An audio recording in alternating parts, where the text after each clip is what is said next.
Pues nada, buenas a todos y a todas en este videochat Amor y Cáncer, en el amor y en el cáncer, un videochat de la Escuela de Pacientes de la Escuela Andaluza de Salud Pública con la Fundación Más que Ideas, una fundación amiga, y en concreto con Diego Villalón, persona a la que respeto y admiro.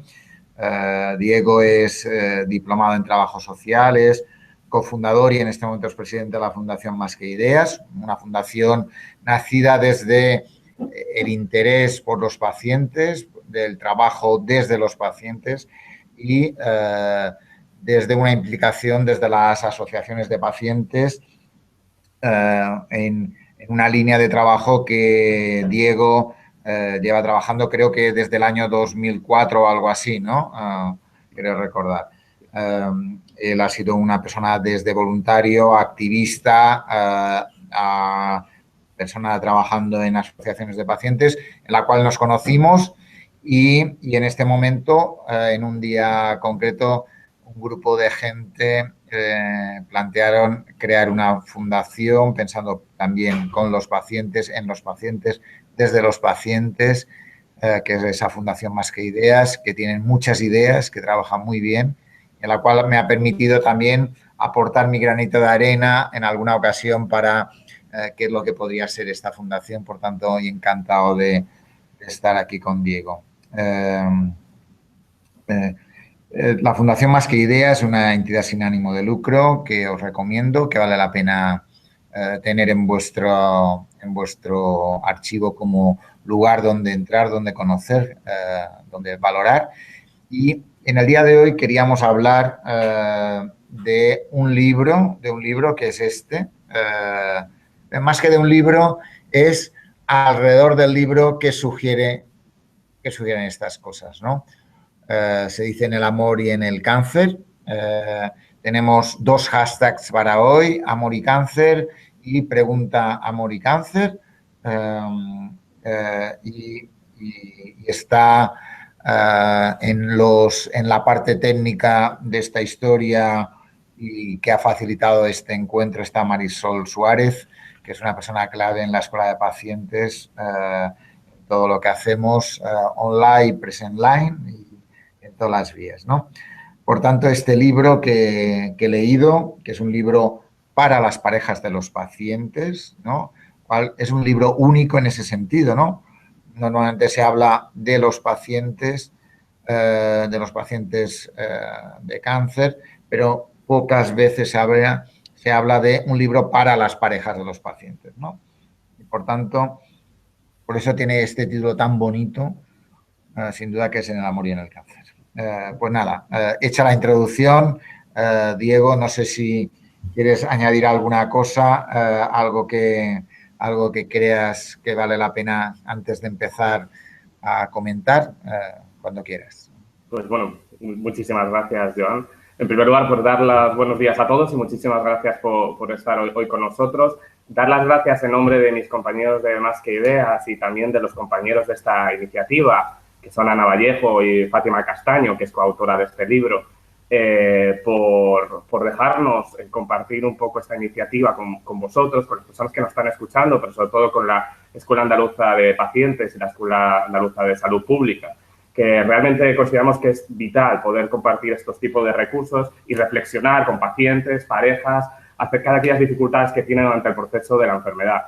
Hoy estamos aquí para hablar del libro, pero vamos a ir más allá y también para hablar un poco acerca de lo que sucede en la relación de pareja tras el diagnóstico y por mi parte, pues estaré encantado de compartir con todo el que lo desee, pues aquello poco que sé y por lo menos pues generar un debate con todas las personas que quieran participar. Y muchísimas gracias a ti por tus palabras, Joan Carles, y también decirte que el respeto es mutuo.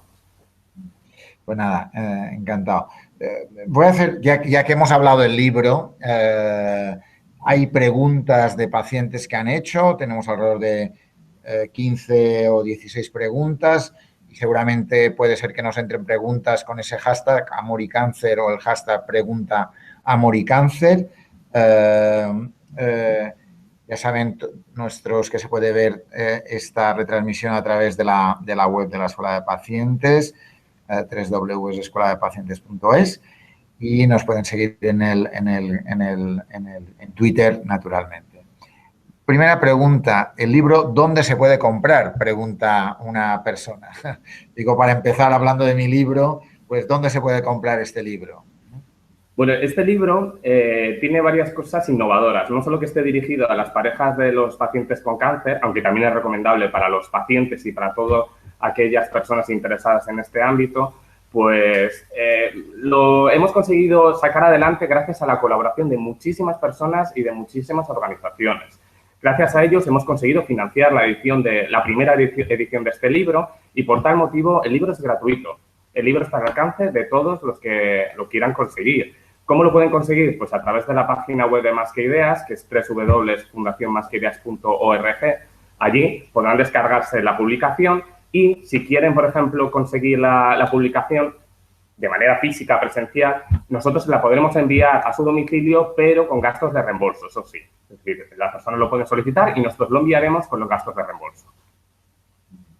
Este libro ha sido posible, aparte del trabajo que decía Diego de Fátima, ¿no? Junto con Diego y Ana Vallejo, ¿no? Ha sido gracias a microdonaciones, ¿no? En ese sentido, ¿no? Es así, ¿no? Y entonces, con una idea de crowdfunding se ha conseguido, en 40 días se consiguieron una cantidad de más de 10.000 euros, ¿no? Creo recordar. Yo creo, además, quiero aprovechar para, antes hablaba de que este video chat, que es el primer video chat diferente que hacemos, Diego, a la distancia, pero también antes decía de la importancia de Marisol Suárez en esa historia, pero si me permites, quería dedicárselo a ella, quería dedicársela a ella, a su madre, que seguro que en la que ella ha luchado mucho, muy de cerca y en la cual ella tiene presente y ha escrito sobre ella palabras preciosas. Entonces, si me permites, me gustaría, y me permiten los oyentes, dedicársela a ella, porque ella es una trabajadora excepcional, para sacarse el sombrero, y una persona que trabaja de una manera magnífica, a un nivel excepcional, en este proyecto de la Escuela de Pacientes y en la Escuela Andaluza de Salud Pública. Por tanto, quiero dedicárselo a ella porque se lo merece. No solo te lo comento, sino que encantadísimo y lo comparto contigo porque además el contacto que he tenido con ella ha sido fantástico, así que va por ti, Marisol, que eres una crack. Pues nada, pues nos vamos a algunas preguntas. De todas formas, antes de entrar a las preguntas, me gustaría que contaras, si no te molesta, alguna, que explicaras un poco qué puede encontrar alguien cuando va al libro, ¿no? Es decir, yo creo que hablaremos de las preguntas y de las respuestas a las preguntas, pero ¿qué cosas va a encontrar en este libro? Que, si me permites, empieza con una poesía, un extracto del poema Te amo, de Gianfranco Pagliaro, que dice: te amo sin reflexionar, inconscientemente, irresponsablemente, espontáneamente, involuntariamente, por instinto, por impulso, irracionalmente. Y así te amo sencillamente porque te amo. Yo mismo no sé por qué te amo, ¿no? Algo así, ¿no? Eso es. Precioso poema. ¿Qué puede encontrar alguien, Hay Diego? muchos libros que hablan de cáncer. Este libro no habla de cáncer, habla de personas. Para nosotros es el principal valor. Habla de personas y habla de amor realmente. Es de lo que trata el libro. Lo que puede encontrar la persona que vaya a acudir a este libro, pues va a ser un poco un itinerario que solemos tener las personas que hemos vivido la enfermedad, porque yo en mi caso también la he vivido, desde el momento del diagnóstico hasta lo que sucede después, ¿no? Es decir, en algunos casos, como bien marcamos en el libro, pues estamos hablando de que hay personas que fallecen a consecuencia del cáncer, pues como se ha destinado a las parejas es el después del fallecimiento, pero cada vez más hay personas que superan el cáncer, entonces incluso el después de la remisión, después de lo que sucede. Lo que intentamos plasmar en el libro son alguna serie de situaciones y propuestas para que el lector lo adapte a su vida. Entendemos que cada cáncer, cada vivencia, cada relación de pareja, cada persona es distinta, es única. Entonces, cada uno debe elegir un poco qué pasos o qué decisiones tomar durante el proceso de la enfermedad. En el libro lo que damos es recursos, posibilidades, y no una actitud positiva, sino más que nada proactiva. Lo que queremos intentar transmitir a la gente es que hay algunas cosas, a raíz del diagnóstico, algunos aspectos de nuestra vida que no podemos cambiar. Eso sucede también fuera del cáncer. Hay cosas de nuestra vida que no podemos cambiar. Entonces, ¿cómo podemos aprender a aceptarlas, a vivir con ellas? Pero hay un montón de cosas que sí podemos manejar, que sí podemos controlar y cambiar para mejorar nuestras vidas. Lo que van a encontrar en el libro son diferentes situaciones en las que entendemos que muchas de las personas que hayan tenido cáncer o sus parejas se van a sentir reconocidos y propuestas ante qué hacer en esas situaciones, para que cada uno coja sus trucos y los adapte a su vida. Es también un libro muy de reflexión, para que la gente reflexione sobre su vivencia, sobre su vida y también sobre la relación de pareja. Muy bien, muy bien. Yo lo recomiendo. Mi lectura me lo regalaron en Madrid hace unos meses y me ha gustado mucho, mucho. Creo que es muy, muy recomendable. Voy a alguna pregunta que nos han hecho nuestros pacientes y te voy preguntando. Dice una de nuestras pacientes: cuando tu pareja está pasando por esta enfermedad, no sabes cómo actuar. Si tratas de restar importancia y hacer vida normal, piensa que no me importa y que no la quiero cuando es todo lo contrario. Pero no quiero estar todo el día triste porque debe vivir el momento, porque nunca sabe si hay mañana. ¿Cómo hacer que quiera ser feliz y se sienta feliz? Es una pregunta compleja por muchos motivos, pero que voy a intentar darle respuesta. La sensación de no saber qué hacer durante la enfermedad de nuestra pareja creo que es muy habitual. Todas las personas podemos llegar a tenerlas en un momento dado, porque nadie nos enseña a vivir con esa situación y no estamos viviendo el cáncer en primera persona en nuestro cuerpo. Entonces, nos cuesta mucho entender lo que está pasando el paciente y queremos ofrecer el mejor apoyo posible. La persona que más queremos en nuestra vida está teniendo un cáncer y lo único que queremos es que esté bien y, como decía esta persona, que esté feliz. En este sentido, lo primero que diría es que yo conozco, y creo que todos nosotros conocemos, personas que teniendo cáncer han conseguido ser felices. Sobre todo, pues gracias a los avances, muchas de los cánceres están volviéndose en enfermedades crónicas. Entonces, aprendemos a adaptarnos a esas situaciones y a encontrar las claves para encontrar esta felicidad. Pero también hay que tener en cuenta que la situación del proceso de la enfermedad influye mucho. Resulta muy complicado ser feliz en momentos como un diagnóstico, una recaída, con tratamientos pues, que generen muchos efectos secundarios o secuelas. Hay que entender que en situaciones es muy difícil que nuestra pareja esté feliz y tenemos que aceptar esa situación. Es difícil, pero tenemos que entenderlo y aceptarlo.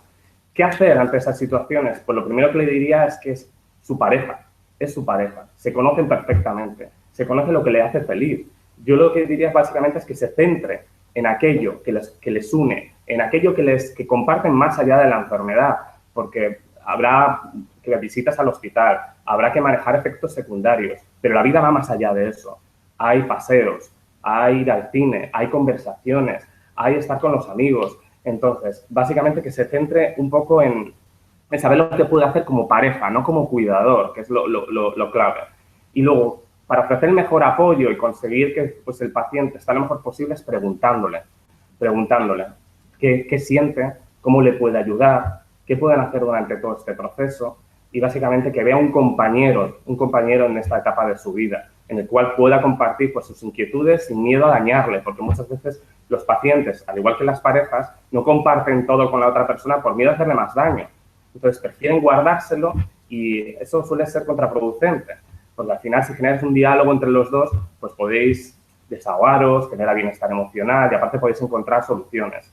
Y sobre todo, pues, que se vean como un equipo, que entienda que a lo mejor ahora no es feliz, pero que entre los dos pueden llegar a una felicidad y que le pregunte qué puede hacer para hacerle sentir mejor. Me gusta mucho esa idea de equipo, ¿no? Es decir, mi experiencia vital, que también como pareja de una persona que tuvo un cáncer, para mí la clave era que éramos dos que trabajamos para esa curación, ese afrontamiento a la enfermedad, ¿no? Actuar como pareja. Y también me ha gustado mucho esa idea que planteas de más allá de la enfermedad, ¿no? Si todo lo centramos en la enfermedad ocupa demasiado tiempo en la vida, ¿no? Que ya de por sí, ¿no? Las idas al hospital, las consultas, tienen su peso, ¿no? Y tienen sus momentos de tensión, siempre ligadas a ello, pero la vida es mucho más que ello y yo creo que la clave es esa. Hay una esfera de la relación de pareja que debe ser impenetrable, es decir, que debe ser para ellos. Pero yo ya no me refiero a la enfermedad, me refiero todo en la vida. Es decir, siempre tenemos que conservar ese grado de intimidad, de confianza mutua, donde la enfermedad no entre. Es decir, para que sea sólida esa relación y para que genere momentos de bienestar. Hay después preguntas que hablan de eso, ¿no? Hasta qué punto afecta, ¿no? Y tú decías antes que de alguna forma el libro habla del qué cosas hacer y que cada uno lo tiene que ayudar a reflexionar para pensar en cómo le afecta a cada uno, ¿no? Y cómo las incorpora en su vida diaria. Y hay una persona que pregunta, ¿qué no hacer? ¿Qué no hacer? Y dice que es un familiar de una paciente con cáncer y lo dice en el momento del diagnóstico. Momento, supongo, muy importante. Me han diagnosticado un cáncer. ¿Qué hago? ¿Cómo lo hago? ¿Qué digo? ¿Cómo lo digo? Claro, es que lo que iba a proponer, más que decir qué no hacer en el momento del diagnóstico, en el apoyo al paciente, me gustaría darle la vuelta, ¿no? Es decir, ¿qué sería más conveniente? El tiempo del momento del diagnóstico es una de las épocas de más incertidumbre y más inestabilidad. De un día para otro, nuestra vida cambia, llamémosle. A lo mejor no cambia tanto, pero en ese momento tú tienes la percepción de que la vida cambia. Tienes muchas visitas al médico, accedes a mucha información, muchas llamadas telefónicas. Es un momento de gran incertidumbre. Entonces, el libro habla mucho de cambios y de proceso de adaptación a esos cambios, pero sí que es verdad que el momento del diagnóstico es especial comparado con otros, porque es un momento de muchos cambios que es difícil de manejar. Entonces, hay que entender que es difícil de manejar esa situación. Mi propuesta para las parejas o familiares de los pacientes es que acompañen y escuchen lo que le sucede al paciente. Es importantísimo que comprendan todo lo que está pasando. Cuando digo comprendan, no solo que se pongan en el papel del paciente, sino que intentan abrir los oídos para saber qué tipo de enfermedad es, cuáles son las opciones terapéuticas, qué se puede hacer. ¿Por qué? Porque es un momento de muchos cambios repentinos, pero donde las decisiones tienen mucha importancia. Y es posible que por la situación emocional, el shock, el bloqueo emocional, nos podamos tener algunas decisiones que pueden ser más acertadas o no, pero es importante acceder a información veraz a través del médico u otras fuentes, pero siempre contrastadas con el médico, para poder tomar decisiones idóneas. Ahí el rol de la pareja y del familiar es fundamental, pero también apoyando emocionalmente ese tiempo de incertidumbre del paciente. Y sobre todo en ese tiempo de diagnóstico, que varía muchísimo. Hay casos que el tiempo de diagnóstico es de una semana y hay casos que son de varios meses, es verdad. Pues evitar las anticipaciones negativas. Solemos ponernos en lo peor. Entonces, lo más importante es fijarnos en el presente, en lo que pueda pasar mañana, en lo que podemos hacer hoy y no intentar ir más allá, porque normalmente si vamos más allá en un momento de diagnóstico nos vamos a poner en lo peor y eso no es una situación real, no lo es. Podemos tener datos, podemos tener información, pero a lo mejor esos datos e información no son veraces o a lo mejor no cuadran tu situación. Entonces, centrarse en lo que puedes hacer y en la información que tienes hoy. Intentar no adelantar. Y pregunta, la misma persona dice, ¿y cuándo estamos en fase de tratamiento? Lo que se debe hacer.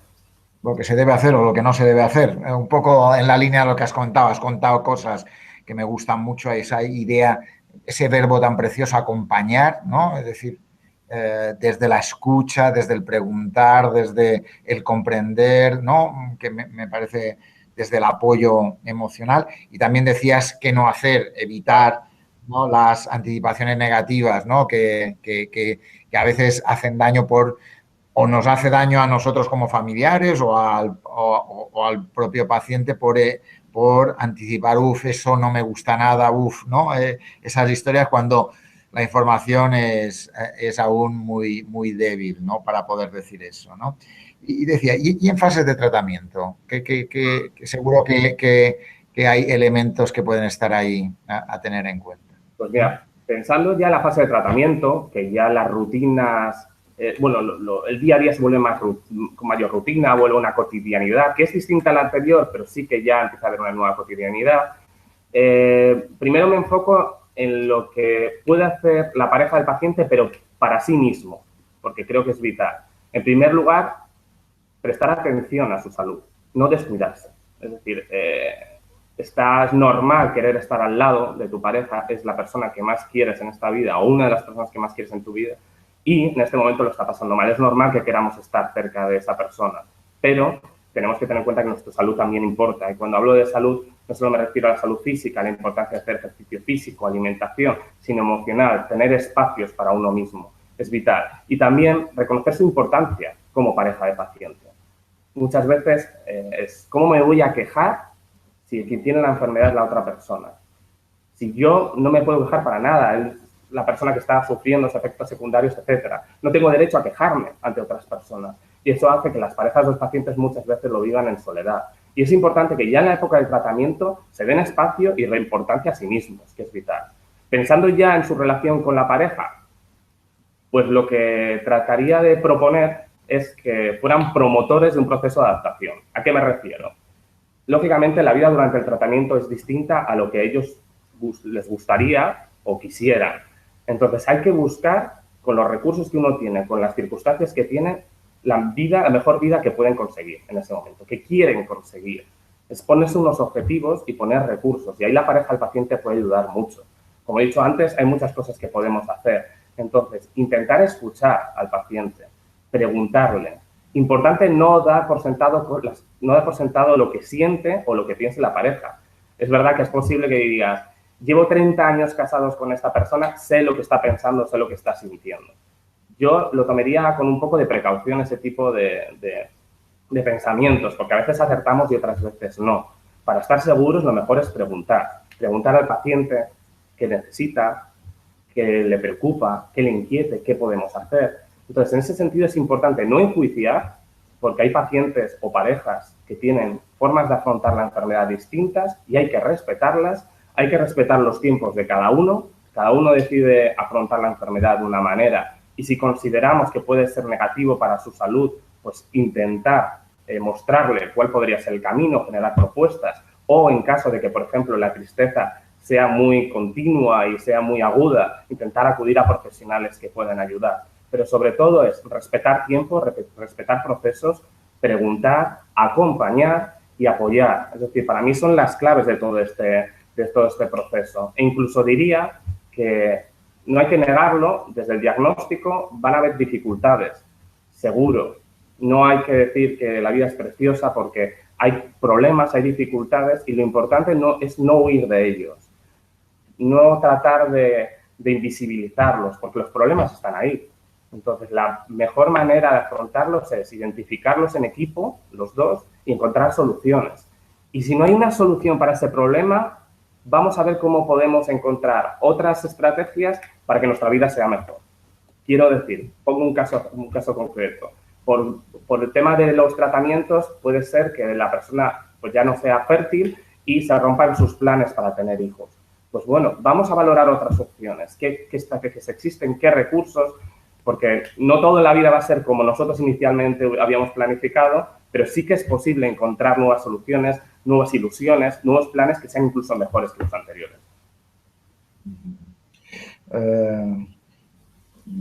Muy importante eso que planteas. Yo creo que dices muchas cosas muy importantes, ¿no? La palabra respeto, qué importante es, ¿no? La palabra apoyo, la palabra acompañamiento que habíamos dicho antes.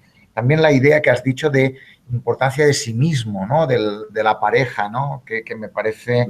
Y también esa idea de, yéndonos a lo que nos preguntaba nuestra paciente, decía no dar, o nuestro paciente, porque era no dar por sentada lo que piensa y siente, ¿no? Que, ¿no? En ese sentido me parece muy importante. Lo último que has dicho es el tema de los proyectos de vida, ¿no? De alguna forma, ¿no? Y hay una pregunta y dice, ¿cómo afecta el cáncer a los proyectos de vida de una familia? ¿Cómo abordarlo? ¿Qué hacer? ¿Qué no hacer? Ya has comentado cosas, ¿no? De alguna forma. A lo mejor nos cambia, queríamos tener hijos y no vamos a poder tener.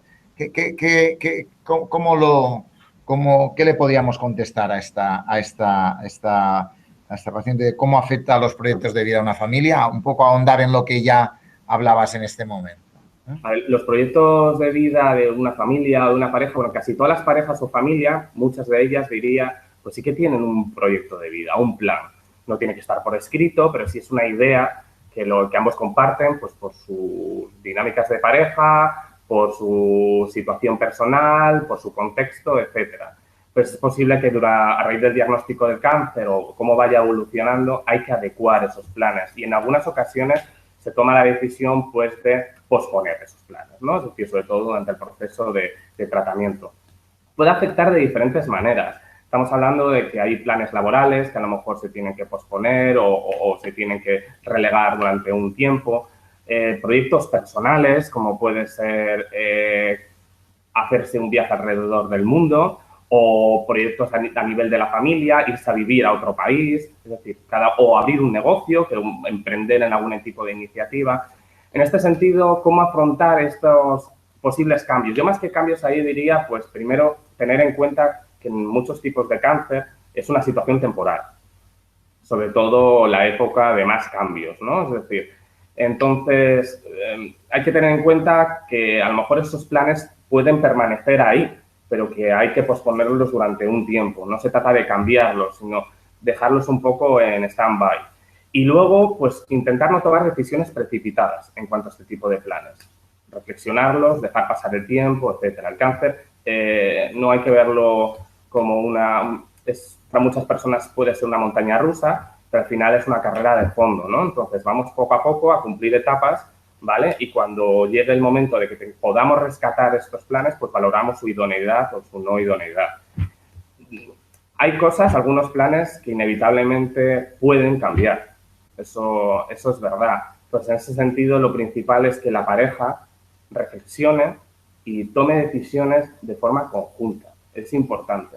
Si uno de los dos no está de acuerdo o se toma decisiones unilateralmente, puede generar conflictos en la pareja.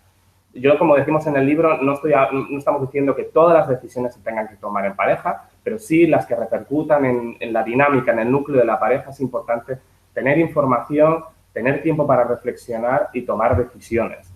Y lo que quiero transmitir es que es posible que los planes cambien, pero pueden cambiar a mejor en algunas ocasiones.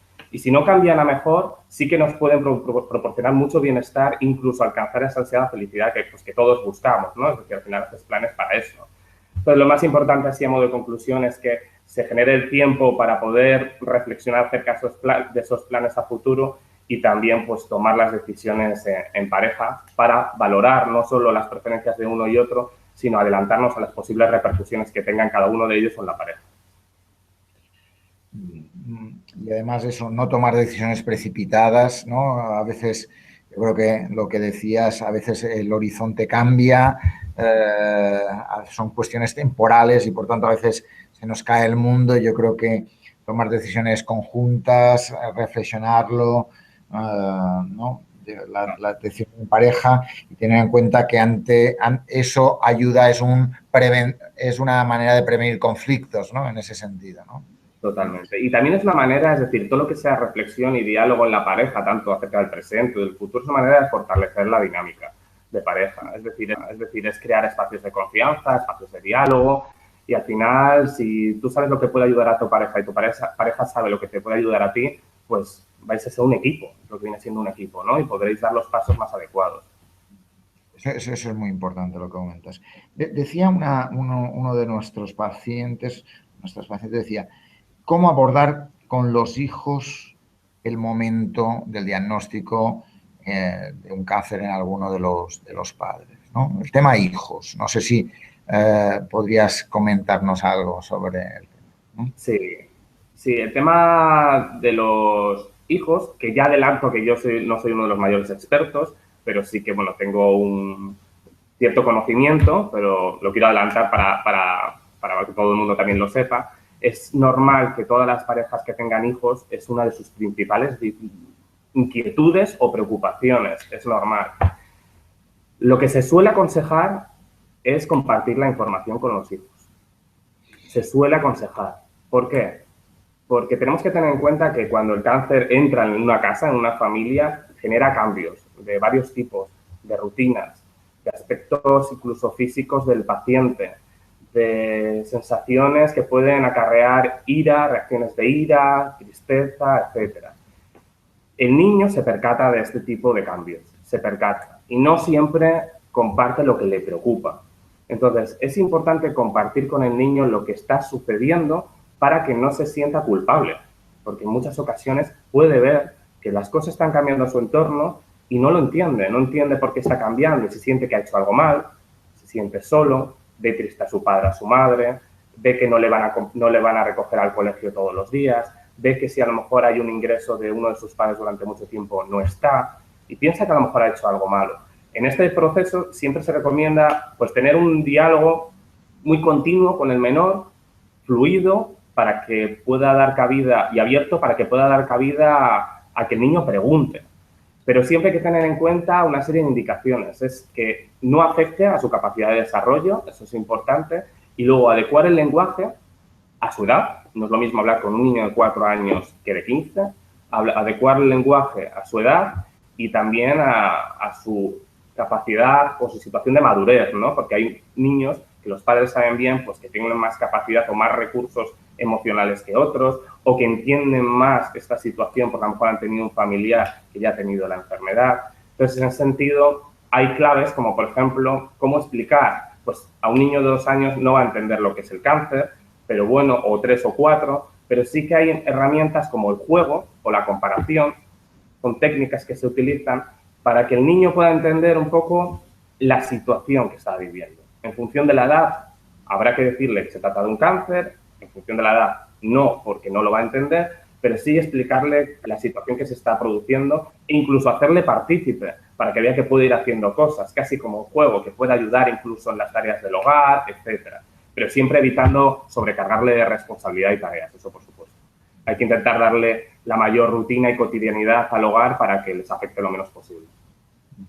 Sí, yo creo que el tema rutina, cotidianidad, de no romper las dinámicas que por sí ya se rompen, yo creo que es un elemento importante y eso hacerlo desde el compartir, desde darle un cierto papel de hacerle partícipe, como tú dices. Y si me permites una cosa más que acabo de recordar que también es importante, pues tener también bastante conexión con el profesorado. Con el profesorado para ver si están surgiendo problemas en el ámbito o dificultades en el ámbito escolar y también con los padres de los amigos del niño, pues para que puedan todos estar un poco pendientes a cualquier dificultad que pueda estar teniendo el menor, que a veces no lo expresa, pero lo manifiesta de diferentes formas. Muy bien, me parece muy importante esa anotación. En el sentido de la preocupación o de hacer sentirse culpable y tal, hay una pregunta que dice algo así, dice, me preocupa la sensación de sentirme culpable por tener un cáncer, por dejar de hacer cosas, por no poder aportar económicamente a mi familia, por diferentes cosas. Pregunta esa persona, dice, ¿cómo me trato a mí para que yo no me sienta culpable, ¿no? Es decir, una declaración bonita en ese sentido. Sí, eso es una pregunta que yo diría que está más dirigida a mi compañera Fátima Castaño, que es psicooncóloga.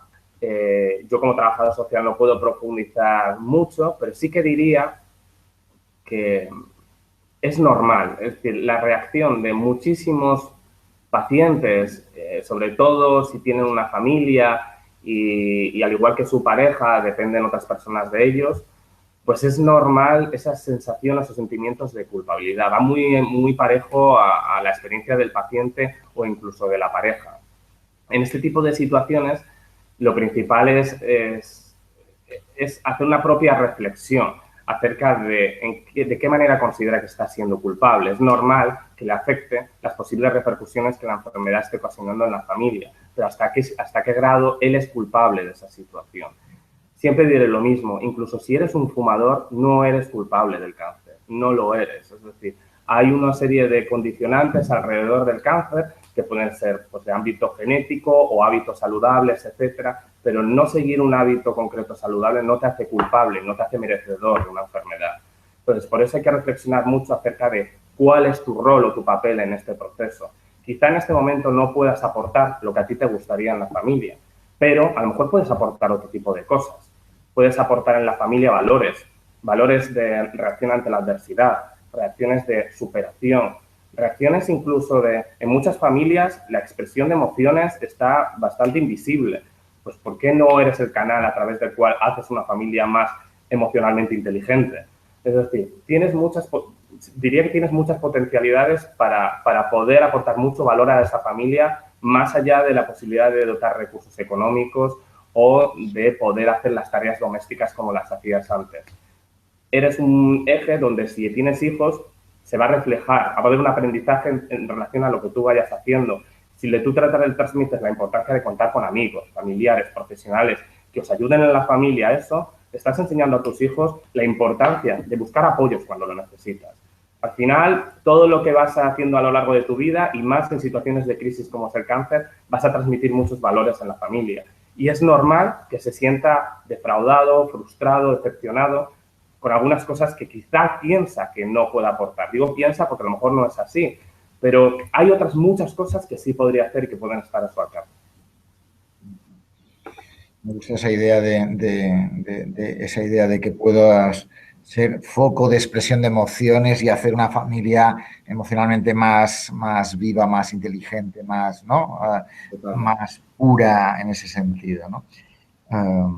Hay una pregunta alrededor de la sensación de sentirme culpable. Y hay una pregunta que dice, dice, me preocupa que la gente sienta lástima por mí. ¿Cómo lo abordo, ¿no? ¿Qué le podrías decir, Diego? Que, como dije en la pregunta anterior, es verdad que es una de las razones que muchas personas, voy a incluirme a mí, porque a mí cuando me diagnosticaron el cáncer fue una de las que más me inquietó. Es curioso, pero es así. ¿Por qué sucede eso? Yo creo porque no nos gusta que otras personas sientan pena por nosotros. Habría que reflexionar el motivo por el cual nos preocupa este tipo de cosas. También diría que lo que otras personas piensen o hagan, podemos tener un cierto control sobre esos pensamientos o comportamientos. Pero nosotros sí que tenemos control en la forma que nos pueda afectar eso. Tenemos que ver de qué manera, si sucede eso, que va a suceder en algún caso, pues intentar que nos afecten lo menos posible. ¿Cómo? Contextualizando, en primer lugar, pues hay determinadas personas que su manera de expresar el dolor por la situación que estás viviendo, pues es transmitiéndote un poco de compasión, transmitiéndote una serie de ideas que a ti te pueden sugerir victimismo o pena, ¿no? Y que a lo mejor no te gusta. Pero hay que aprender un poco a contextualizar ese tipo de situaciones. ¿Y qué hacer? Bueno, esto ya sería más una propuesta mía ante la situación de estar expuesto a la pena o el victimismo de otras personas de tu alrededor. Yo diría tener una actitud lo más natural posible durante la enfermedad, una forma más normalizada posible. ¿A qué me refiero? No tenemos que hablar de todo con todos. Cada uno decide qué parte de su vida comparte con cada persona de su vida.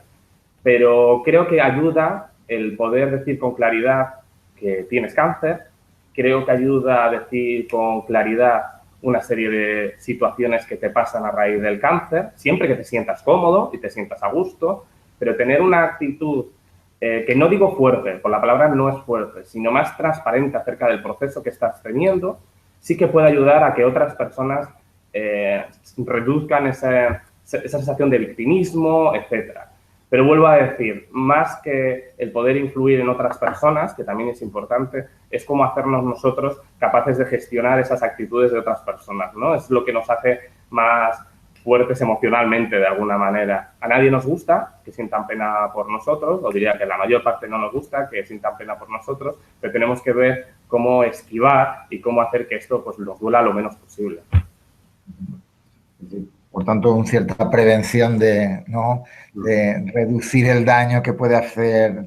También yo creo, no sé, tú hablabas mucho de esa idea de naturalidad, ¿no? De normalización, ¿no? Como un elemento fundamental. Pero también a veces, no sé si es una pregunta, no sobre exponerse, Es decir, que a veces la tendencia de en un momento determinado puedo sobreactuar y me sobreexpongo demasiado que luego puedo sentir que estoy en la boca de todo el mundo y eso puede ser un problema. No sé, pregunto. No, no es Sí, una pregunta de nuestros pacientes, pero me lo sugiere el hecho de lo que comentabas, ¿no? claro, y por ejemplo, esa sensación puede suceder más en las parejas que en perdón, en los pacientes que en las parejas. Sí que es verdad que a raíz de que diagnostican una enfermedad como esta, hay un revuelo en torno al paciente especialmente, ¿no? También en torno a la pareja, pero se suele centrar más en el paciente. Y eso genera una, ¿cómo lo has llamado? Una sobreexposición, ¿no? Sobreexposición y que a veces sea difícil manejar pues, lo que transmites, la información que das, etcétera. Las parejas de los pacientes tienen un rol importantísimo como interlocutores en ese sentido, sobre todo en los momentos más de incertidumbre o de angustia, como puede ser un diagnóstico, una recaída o una situación de debilidad por parte del paciente. En muchas ocasiones el entorno acude a la pareja del paciente para preguntar cómo se siente, qué está sucediendo, y es ahí cuando la pareja tiene que consensuar mucho con el paciente lo que puede, lo que no puede decir, porque al final estamos transmitiendo muchas cosas personales y tenemos que sentirnos a gusto con lo que vamos a decir, pero el rol del familiar o de la pareja del paciente es fundamental, porque muchas personas están preocupadas.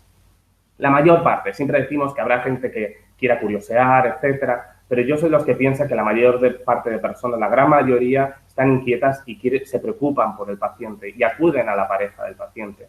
En este sentido hay que manejar muy bien la información que se da, no solo para que cumpla con las expectativas del paciente y de la propia pareja, sino para que no genere más inquietud en el entorno. ¿A qué me refiero? Nosotros en el libro lo marcamos. Hay veces que ahora con el WhatsApp, con el email, Facebook, redes sociales, pues intentamos transmitir una situación general a muchas personas. Es una manera rápida de compartir una situación con muchas personas, pero debemos controlar mucho el tipo de información o la forma en que transmitimos esa información, porque puede generar dudas en el receptor que interpreta la información de una manera, puede generarle más ansiedad, le puede generar más preocupación. Ante situaciones importantes, lo mejor es hacer una comunicación personalizada, hablar con el hermano, con el padre, con el hijo.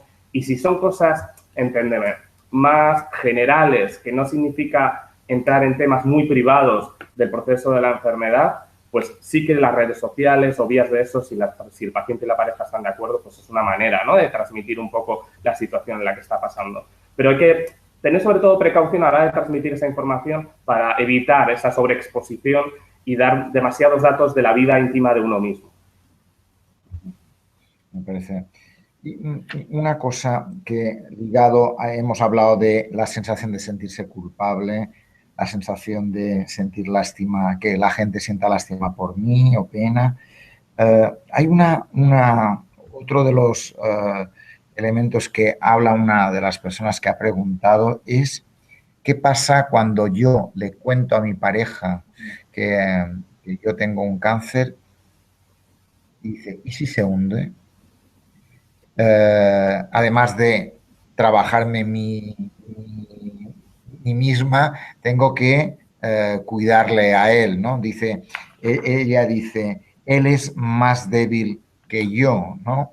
Entonces, dice, cáncer por un lado, hundimiento, entre comillas, de mi pareja, ¿no? Que es otra de las, supongo, sensaciones que puede pasar por la cabeza, en este caso, de nuestra paciente que nos ha escrito. Claro, es decir, eso sería pues una mayor dificultad para el paciente, ¿no? Es decir, no cabe duda que si te diagnostican una enfermedad, empieza una etapa muy complicada de tu vida, sobre todo en las primeras fases, y si tu pareja se hunde, pues no solo careces de ese apoyo que tanto necesitas en ese momento, sino que se genera una inquietud, ¿no?, para ti, es decir, porque al final es tu pareja y quieres ayudarle. Es decir, quieres ayudarle a pesar de que tú tengas la enfermedad y sea la otra persona la que se ha hundido emocionalmente. Pues primero diría que muchas veces pensamos que alguien es débil y ante situaciones así nos sorprenden. Porque a lo mejor antes no han tenido la oportunidad de reaccionar ante situaciones de tal magnitud o no le conocíamos lo suficiente en este tipo de facetas. Entonces, bueno, hay que darle la oportunidad a que tenga esta información, que necesita tenerla, porque necesita tenerla, porque tarde o temprano lo va a saber. La manera en que reacciona ante esa noticia, pues es la manera en que reacciona. Ahí la pareja, en este caso el paciente, tendrá que aceptar esa primera reacción y luego lo vital, pues, es que entre ambos, pues, consigan superar esa adversidad. ¿Cómo? Hablando mucho, comprendiéndose y, sobre todo, evitando que esa situación de malestar, que en este caso tiene la pareja del paciente, que se ve más hundido, que se ve que no puede tirar adelante. Sí que recomendaría, pues, sobre todo, que el paciente no se sobreexponga demasiado a ese dolor, ¿no?, que está sucediendo, sobre todo en los momentos iniciales, ¿no?, porque le puede producir incluso, puede ser contraproducente para la relación de pareja. En este caso, el paciente lo que recomendaría es que acudiera a familiares, a amigos de esa persona, para que pudieran ofrecerles apoyo, que incluso pudiera contar con el asesoramiento de un profesional y que entendiera que esas situaciones se pueden dar. Es posible que si a otra persona le dices, le han diagnosticado el cáncer a Fernando y Lucía, su pareja, se ha hundido, muchas personas van a intentar juzgar a Lucía. Yo evitaría enjuiciar a Lucía. Es clave. Es una persona que de repente se ha visto en una situación que tampoco ha elegido, no ha sabido cómo gestionar sus emociones y lo único que necesita es una oportunidad para que la ayuden y poder estar al pie del cañón con su pareja, los dos a la par. Pero estamos acostumbrados mucho a, estás a su lado, tienes que tirar con todo. Somos personas, no somos robots, no somos máquinas. Entonces, diría un poco comprensión y tolerancia y, sobre todo, al paciente, pues, intentar buscar otros apoyos para que no se le junte todo y le sea difícil, ¿no? Le sea difícil gestionar sus propias emociones. Importante. 3 temas que han salido. Digo que tal. Una, el tema sexualidad. 2, el tema cuando pérdida de persona querida, ¿no? Y hay un tema que también aparece, el tema de la superación, ¿no? Y luego cómo seguimos después de la superación, ¿no? Empezamos por la sexualidad, ¿no? Dice, pregunta, ¿es verdad que la sexualidad es uno de los ámbitos de la pareja más afectados alrededor del cáncer? Yo lo diría de los más afectados, pero sí que diría que es de los más invisibles, más ocultos. La enfermedad, el propio cáncer o los tratamientos pueden tener un cierto impacto en la sexualidad de las personas por muchos motivos. Es decir, por ejemplo, pues los efectos secundarios de determinados tratamientos producen mucha fatiga o producen una falta de líbido que puede afectar a las relaciones sexuales. Pero también es verdad que hay otras causas que pueden ser tanto físicas, por ejemplo, que la repercusión de los tratamientos afecte a la imagen y que genere que incluso la propia persona que a lo mejor se le ha perdido el cabello, ha tenido una mastectomía o se ha hinchado o ha adelgazado como consecuencia de la enfermedad de los tratamientos, pues vea reducida su autoestima. Es decir, puede ver que no se siente a gusto con su cuerpo y le dificulte mucho el acercamiento físico con su pareja.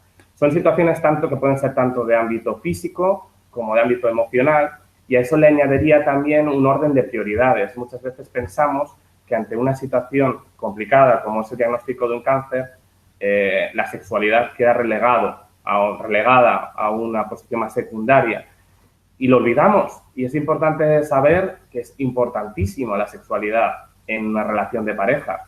Creo además la semana pasada aparecía en los periódicos que un estudio de la Universidad de Harvard hablaba de las claves de la felicidad y una de ellas era el ámbito sexual, la sexualidad. Entonces, cuando hablamos en el libro de la sexualidad, lo que queremos hablar no es solo del sexo, de la relación sexual en sí misma, sino hacemos un concepto mucho más amplio. Es decir, estamos hablando de los besos, de las caricias, de los gestos, de la complicidad, de la intimidad. Hablamos mucho de la intimidad en el libro, que es un concepto que defiende mucho mi compañera Fátima Castaño y que se basa un poco en el entorno de la pareja, ¿no?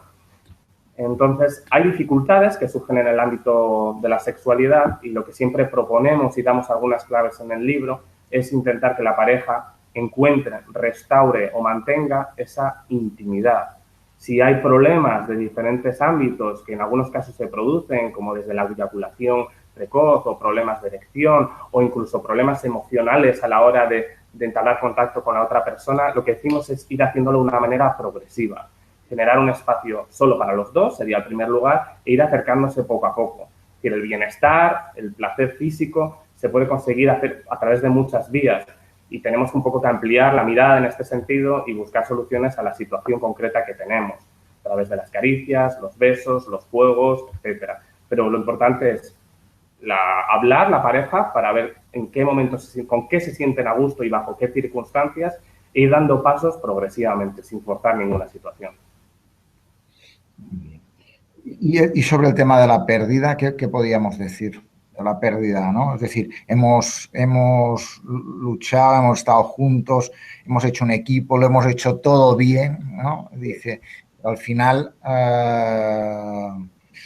ha pasado la pérdida de la persona querida. ¿Cómo trabajarlo? ¿Cómo afrontarlo como pareja?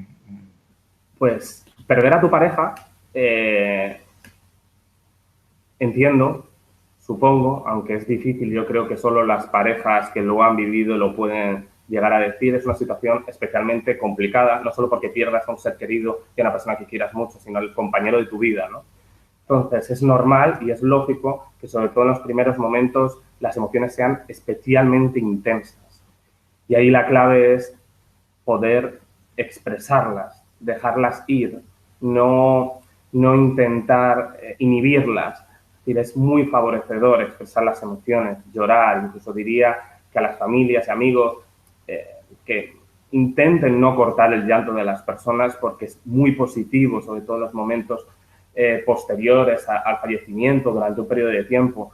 ¿Qué cura este tipo la pérdida de un ser querido como es una pareja? Me atrevería a decir que es el tiempo, es decir, el tiempo poco a poco nos va ayudando no a olvidar, sino a recolocar nuestros recuerdos, porque en los primeros momentos vamos a tener el recuerdo de nuestra pareja continuamente en la cabeza, es un poco inevitable y por eso en esos procesos lo más aconsejable es que en el entorno familiar, sociales que se generen, pues esos espacios en los que se pueda hablar de esos recuerdos, en los que se pueda expresar pues esas emociones, lo que nos hace sentir y favorecer que las personas digan lo que esta pérdida le está suponiendo, ¿no?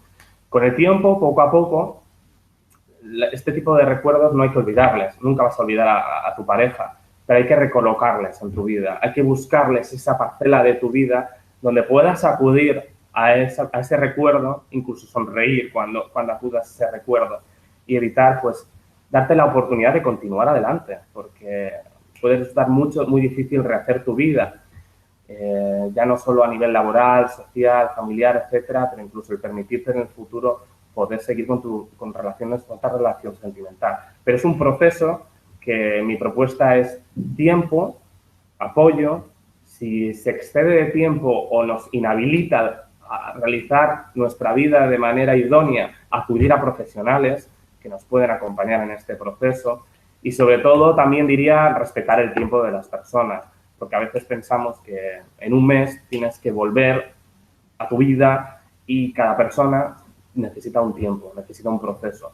Respetar, como siempre hemos dicho, empatía y acompañar. Muy bien, por tanto, respeto, tiempo, apoyo, poder expresar las emociones, ¿no?, que uno siente y en caso de necesitar, pues acudir a un profesional que uno le pueda ayudar, ¿no? Lo que quería decir es verdad una cosa que has dicho antes, que a pesar de que lo has hecho todo bien, puede suceder. Hay algunas ideas en mi cabeza que están mal planteadas. Es que alguien se ha curado por ser fuerte, por ser optimista, este es un valiente. Hay que tener mucha cautela porque creo que muchas de las personas que hoy no están con nosotros, pues han hecho todo lo posible, como tú decías. Han hecho todo lo posible y sus parejas han hecho lo imposible también para conseguir superar la enfermedad, pero hay veces que no es posible. Entonces, el proceso después de la enfermedad a veces va acompañado de un cierto grado de culpabilidad, que es difícil de gestionar en los primeros momentos, pero que es posible hacerlo pues buscando el apoyo de amigos, familiares, etcétera. Y también en este proceso, que también quería pues decirlo, evitar tomar decisiones importantes.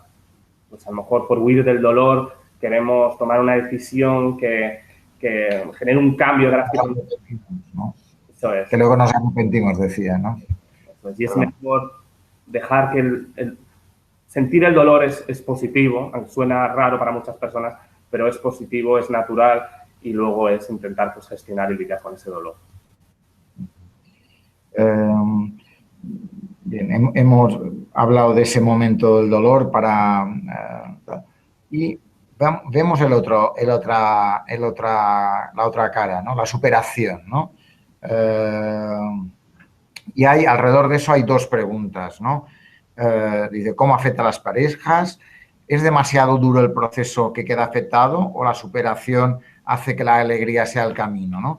Y ahí incluso hay otra pregunta que dice, ¿es verdad que se rompen muchas parejas con el cáncer o por el contrario se fortalecen? Por tanto, van un poco en la misma línea. Superación, ¿cómo afecta? ¿Cómo afecta en la vida a las parejas? Vale, pues empezando por superación, pues gracias al avance de la ciencia, pues cada vez son más los casos que superamos la enfermedad y cómo afecta, depende de cada persona, depende del tipo de cáncer, cada situación concreta, pero sí que la propuesta es que veamos el proceso después de o sea, el periodo que empieza después de la remisión como un proceso. Muchas veces pensamos es que llega la remisión de la enfermedad, supuestamente estamos curados y ya tenemos que dejar el cáncer atrás nuestro. Y es importante que entendamos que el proceso de recuperación es otro proceso que no debemos minusvalorar. Es muy importante, porque pueden surgir dificultades posteriores. No cabe duda de que es una buena noticia, de que ahora mismo podemos volver a reorganizar nuestras vidas en la medida que nosotros deseemos, tenemos más recursos, más posibilidades, más tiempo, etcétera. Pero puede haber una serie de dificultades que procedan de la etapa del cáncer que es importante identificar y afrontar. Es habitual que a lo mejor entre un paciente y una pareja, de repente, pues por ejemplo, la pareja quiera dejarlo atrás y presione al paciente para que vuelva a su vida. Pero el paciente a lo mejor necesita un tiempo, porque ha sido un desgaste emocional muy importante del proceso de la enfermedad, porque necesita restaurar su orden de prioridades vitales, porque de repente durante un tiempo se ha centrado en curarse y de repente te deja ante un abismo de ¿y ahora qué hago? Entonces es importante tener un tiempo de reflexión después de la remisión para ver qué es lo que nos sucede, qué es lo que queremos hacer en nuestra vida, qué podemos mejorar. Y también hay que recordar pues, que hay muchas personas que presentan secuelas a raíz del diagnóstico en los tratamientos, con dificultades para la reinserción social y laboral. Y hoy en día los recursos no son muchos. Entonces, en ese sentido, incluso diría que tanto las parejas como a los propios pacientes que superan una enfermedad, que promuevo mucho que se impliquen en asociaciones de pacientes porque hay muchísimo que hacer, tanto durante la enfermedad como después de la enfermedad. Temas de incapacidades laborales, reinserción laboral, reintegración de nueva familia, temas de fertilidad, adopción, prestaciones sociales, queda muchísimo por hacer. Entonces, el post después del cáncer tiene muchos retos, entonces no hay que olvidarse de ello. Y en cuanto a si hay muchas parejas que rompen, no hay una estadística, porque no la hay muchos, ¿cómo diría? Pues hay un rum que siempre dice que hay muchas tasas de divorcio y de separación, especialmente cuando la paciente es mujer. Nosotros no tenemos los datos, entonces decir eso es arriesgado. Tanto Fátima Castaño y yo, cuando planteamos el libro, proponemos que el cáncer no produce rupturas, las rupturas las producen las personas de la relación de pareja. Es verdad que el cáncer, como toda situación de crisis, pone a prueba una relación de pareja y es ahí cuando tanto el paciente como la pareja tienen que ver cuánto de sólida es su relación, cuál es su nivel de confianza y de fortaleza para hacer frente a estas dificultades y si tiene que romperse, se romperá, será una dificultad para tanto el paciente como la pareja, pero al fin y al cabo es que no ha resultado, no estamos en un mundo en el que las parejas sean para siempre. Pero también hay que decir que hay parejas que esta vivencia les fortalece muchísimo, les permite conocerse, les permite incrementar su nivel de confianza en sí mismos, les hace más fuertes, les hace tener más ganas acerca de lo que hacer en su vida y sobre todo tener más claro sus prioridades. Entonces, hay que centrarse un poco en las rupturas, lógicamente porque se producen, pero hay muchas parejas que mutuamente se fortalecen y la relación pues se convierte más sólida tras el cáncer. Estoy convencido de ello, ¿no? El cáncer puede ser una situación de crisis, la clave, ese equipo lo puede superar y creo que eso ayuda, fortalece y puede hacer una pareja mucho más fuerte en ese sentido, ¿no? A mí me gustaría, ¿no? Casi terminar, llevamos más de una hora hablando, un placer hablar contigo. Me gusta una frase que está en la contraportada del libro, hablando de esa propuesta de hacerlo tuyo, como has contado tú en toda tu intervención, y adaptarlo a tu vida, a tu relación de pareja y a tus deseos. Y dices una cosa, o decís una cosa, dice, te invitamos a que esta lectura se convierta en una declaración de amor en la que ambos seáis los protagonistas, ¿no? Yo creo que con tu testimonio en esta charla, en estas respuestas, en estos comentarios que has hecho, me parece que planteas la importancia de hacer una declaración de amor probablemente día a día, ¿no? Desde el respeto, la ayuda, la comprensión, la empatía, el preguntar, el escuchar, ¿no? El comprender, ¿no? Que me parece tan importante para poder avanzar en una relación de pareja donde el cáncer ha entrado. La clave es cómo salir fortalecidos de la misma, cómo ayudar y ayudarse, y cómo hacer que ese equipo que decías tú pues sea más fuerte en todo momento. ¿Alguna palabra, alguna reflexión final que te apetezca hacernos? Pues una reflexión final sería que, bueno, según la SEOM, en el año 2020 va a haber 250.000 nuevos casos al año de cáncer. Muchos de ellos serán curables, es lo afortunado. Cada vez los tratamientos son menos invasivos y nos permiten tener mejor calidad de vida. Pero tenemos que pensar en 250.000 nuevos casos cada año, cuántos de ellos tienen parejas para los que apenas tienen recursos. Hay muy pocos recursos para las parejas de los pacientes. Este es el primer libro que se hace para ello. Y compartir con vosotros que esto no es solo un libro, es una iniciativa que tendrá una continuidad en el tiempo. Queremos hacer una segunda edición porque está teniendo bastante acogida, queremos hacer talleres, queremos en el futuro tener una página web, queremos poder estudiar más este ámbito, queremos ofrecer recursos de apoyo a las parejas de los pacientes. Entonces, que animamos a todos a unirse a esta iniciativa, ya no solo pues contactando con nosotros para conseguir el ejemplar o descargándoselo, sino compartiendo ideas y colaborando con nosotros para que esta iniciativa siga adelante. Dar las gracias a vosotros, por supuesto, especialmente a ti y a Marisol, por supuesto, que también va por ella, y a vosotros de la Escuela de Salud Pública, la Escuela de Pacientes, y gracias a las 230 personas que han hecho posible este proyecto, a las empresas que lo han hecho posible y a todas aquellas personas que a día de hoy siguen colaborando en este proyecto. Entonces, pues, va por ellos y sobre todo también por mis compañeros de Más que Ideas y por Fátima y Ana, que han hecho posible este libro, claro. Pues nada, pues mil gracias por tus respuestas, por tu trabajo, por el trabajo de la Fundación Más que Ideas. Creo que la próxima tiene que ser presencialmente, no online. Poder presentar el libro, poder pensar incluso juntos alguna iniciativa conjunta sobre el tema. La Escuela de Pacientes tiene un aula de cáncer de mama, tiene un aula de cáncer de colon, tiene un aula sobre ostomías. Acabamos de plantear alguna actividad que vamos a hacer en el 2017 con la Asociación Española contra el Cáncer. Tenemos muchas y me encantaría que podamos compartir un espacio común, ideas comunes, espacios comunes, porque con las ideas de unos y otros hacemos equipo mejor, ¿no? También ante el cáncer y también ante la vida, ¿no? Eso es. Y si hay alguna persona que quiera, a raíz de este vídeo, que a lo mejor lo vean diferido, etcétera, trasladar alguna consulta, alguna pregunta, que no dude en hacérnosla llegar, que lo responderemos con todo el amor del mundo, ¿no? Muy bien, pues muchas gracias, Diego. Muchas gracias a la Fundación Más que Ideas. Muchas gracias por vuestro trabajo. Y muchas gracias a todos los que nos han seguido y a los que nos han seguido en Twitter y siendo espectador de este video chat de la Escuela de Pacientes. Gracias a todos y a todas. Gracias.